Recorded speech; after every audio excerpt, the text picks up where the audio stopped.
Olá, tudo bem? No programa de hoje nós vamos falar sobre o aumento dos juros ao consumidor e sobre a prorrogação da isenção de IPI sobre os materiais de construção. No segundo bloco, a gente dá dicas de como você pode se organizar financeiramente para não entrar em 2011 com as contas no vermelho. O da sua conta desta semana está começando agora. Depois de 2 meses, a taxa de juro média cobrada nas operações de crédito ao consumidor voltou a subir em outubro, passando de 39,4% para 40,4%. De acordo com alguns especialistas, esse aumento se deve ao spread bancário. Bom, você deve estar se perguntando, o que é esse tal de spread?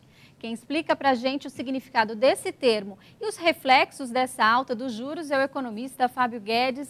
Olá, Fábio, tudo bem? Olá, Maria, tudo bem? Bom, o que o spread bancário tem a ver com esse aumento da taxa de juros? Na verdade, Maria, o spread bancário é a taxa, né, a diferença entre a taxa de captação dos bancos, de recursos, né, de capital, e a taxa de empréstimo. Né? Então, nesse sentido, esse aumento na taxa de juros pode ser, né, que a taxa de captação na ponta do consumidor, né, daqueles clientes do banco, esteja diminuindo, e os bancos, né, de certa maneira, estão com dificuldade de tomar emprestado e também emprestar. Então, nesse caso, escasseia o recurso e eles aumentam um pouco a taxa de juros sobre o crédito bancário. Agora, possivelmente, isso não seja só a taxa de spread, no caso da captação, que esteja influenciando no aumento da taxa de juros. Existem outras razões também. Pode ser também a própria inflação, né? Como a inflação ainda tem uma elevação muito pouca, agora no final do ano, né, a inflação é muito ruim para quem empresta dinheiro.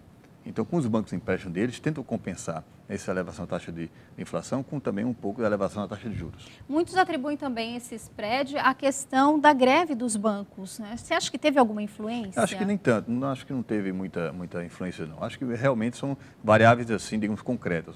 A inflação, que elevou-se um pouquinho, e também a dificuldade de captar empréstimo, né?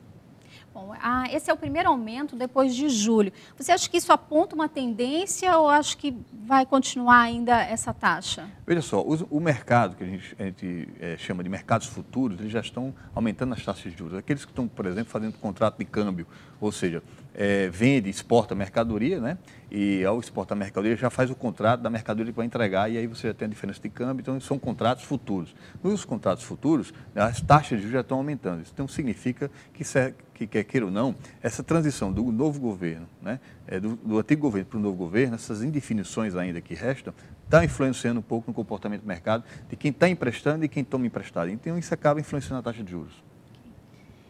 E o governo federal anunciou que vai prorrogar até dezembro de 2011 a isenção de imposto sobre produtos industrializados, IPI, sobre os materiais de construção.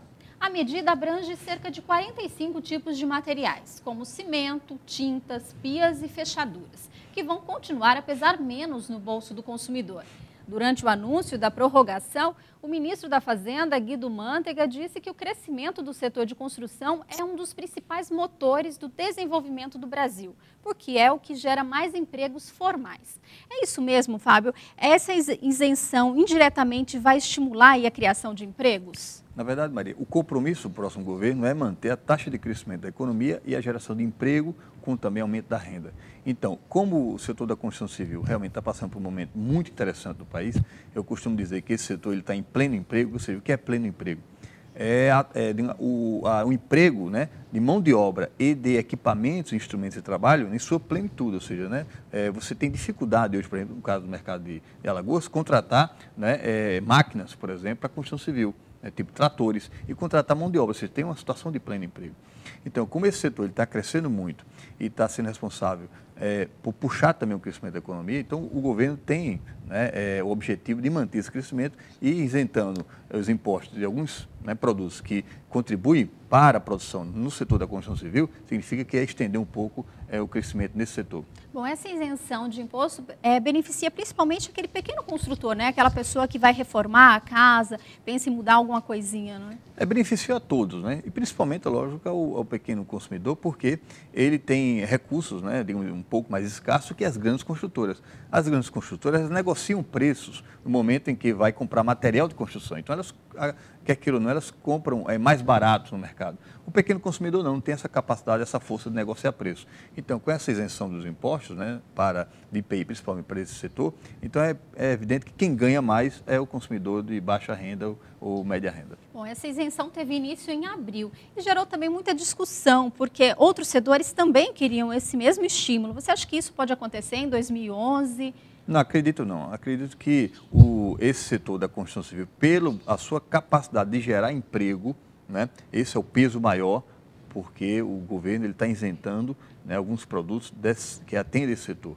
Outros setores, por exemplo, no caso de linha branca, né, geladeira, fogão, né, e no caso de automóveis, não geram tantos empregos como gera o setor da construção civil. Então, não tem, digamos, eles têm o efeito de manter a economia aquecida, isso, mas na geração de emprego... Isso, mas não tem significado assim tão forte como tem o setor da construção civil para gerar emprego.